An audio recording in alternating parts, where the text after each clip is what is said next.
ఎందుకు ఖాళీల భర్తీలో జరుగుతున్న జాప్యం ఏంటి? కారణం ఏంది? ఖాళీల భర్తీ ఇది గవర్నమెంట్ వైఫల్యం. అందులో నో డౌట్, అందులో డౌటే లేదు. ఉన్న ఉద్యోగులకి 1వ తారీఖు జీతం లేదు, డిఏ టైంకి ఇవ్వరు. ఆ ఖాళీలు కూడా భర్తీ ఇప్పుడు 1500 ఉండాలి, లక్షకి 900 ఉన్నారు.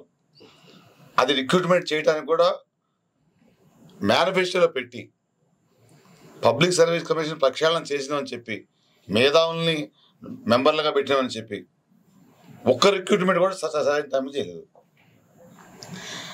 కొత్త పోస్టులు కాదు, ఇందాక మీరు అన్నారు జూనియర్ అసిస్టెంట్ అని. ఏ జోనల్ సిస్టంలో జూనియర్ అసిస్టెంట్ని వేరే జోన్కి ఏమైనా ఉంది, వేరే జిల్లాకి ఏమైనా ఉంది?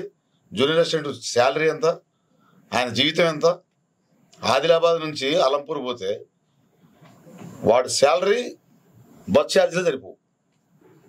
భార్య వస్తుందా వాడితో పాటు? వాడికి తల్లిదండ్రులు వస్తారా? ఇది జోనల్ సిస్టమా?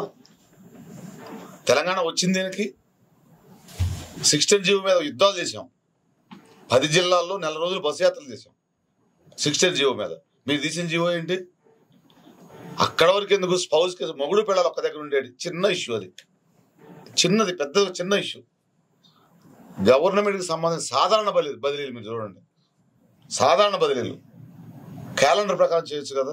రిక్రూట్మెంట్ మీరు అన్న రిక్రూట్మెంట్ పక్కన పెట్టండి, బడ్జెట్ మీరు ఇవ్వలేరు, ఎట్లాగో మేము ఏజ్ రిలాక్సేషన్ ఇచ్చినాం, కొన్ని రోజులు ఆపుకున్నాం. మా గవర్నమెంట్ ఆపారు. ఏది ఈ ఇయర్లో రిటైర్మెంట్లు ఏం పెట్టకుండా నెక్స్ట్ మార్చి నుంచి రిటైర్మెంట్లో కొంత బడ్జెట్ కొంత సేవ్ అయింది అనుకోవచ్చు. రిక్రూట్మెంట్లు ఎందుకు ఆపారు? ఒక రీజన్ ఏంటి, చేయొద్దు, బడ్జెట్ వాళ్ళ మీద పెట్టద్దు.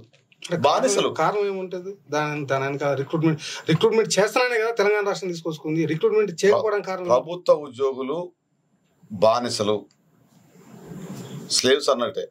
వాళ్ళ మీద పూర్తిగా నిషేధం ఉంది. ఒక లేబరు ఒకడు 8 గంటలు పనిచేసేది మేము 16 గంటలు చేపిస్తాం, 24 గంటలు చేపిస్తాం, మీరు చేయాల్సిందే చెప్పకుండా నిషేధం. అంటే ఎవరికి ఏం తెలియదు మన మీద బ్యాన్ ఉన్నట్టుగా, ఎవరికి వాడే మనసులో ఉంటుంది. అప్రకృత నిషేధం ఉంది. ఏది చేసే తొందర ఏంది? తెద్దాంది వాళ్ళతో ఏమైంది? పత్రికలో వచ్చింది కదా, వాళ్ళతో ఏమైంది? అదే అయింది ఇప్పుడు.